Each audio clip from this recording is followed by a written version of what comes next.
ఇక్కడ ఏమవుతుందంటే sir, celebrity విషయంలో ట్రోలింగ్ రావడానికి కారణము ఇక్కడ సెలబ్రిటీస్ కూడా తెలుసుకోవాల్సినటువంటి విషయం. ఎందుకంటే ఇవాళ మీరు నేను కూడా సేమ్ అదే వేలో ఉన్నాం కాబట్టి.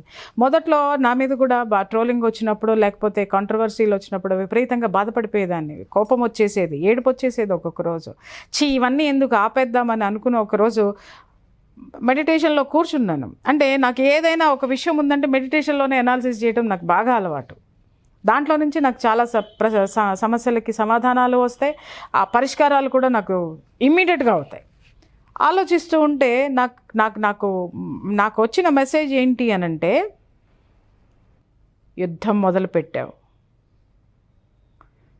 మొదలుపెట్టావు, దెబ్బలు తగలవా?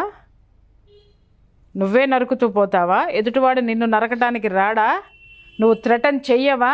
ఆ దెబ్బలు తగలవా? సిద్ధపడు. ఖడ్గతిక్కన స్టోరీ గుర్తొచ్చింది సార్ నాకు.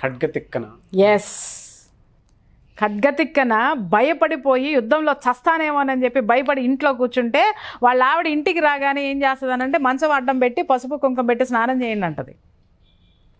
అంటే ఆడవాళ్ళు స్నానం చేసే రీతి చూపిస్తుంది అనమాట, గాజులు గీజులు అన్నీ పెట్టి. షాక్ అవుతాడు, ఏంటిది అనంటే, మరి ఎందుకు పనికొస్తావు నువ్వు అని అంటది. అప్పుడు ఆవేశం వచ్చి తీస్తాడు సార్, ఖడ్గం తీసి పెట్టి. నిజంగా భాగవతంలో అది చదువుతుంటే రోమాలు ఇట్లా నిక్కబొడుచుకుంటే అనమాట. ఆ గుర్రం మీద వెళ్తూ అక్కడ ఏదో చెట్టు ఒకటి వస్తుంది సార్, వృక్షం, దాన్ని యాస్ కొడితే అది పట్మని చెప్పేసి రెండుగా చీలి అది వృక్షం అవతలకి నేల కొరిగిపోతుంది అనమాట.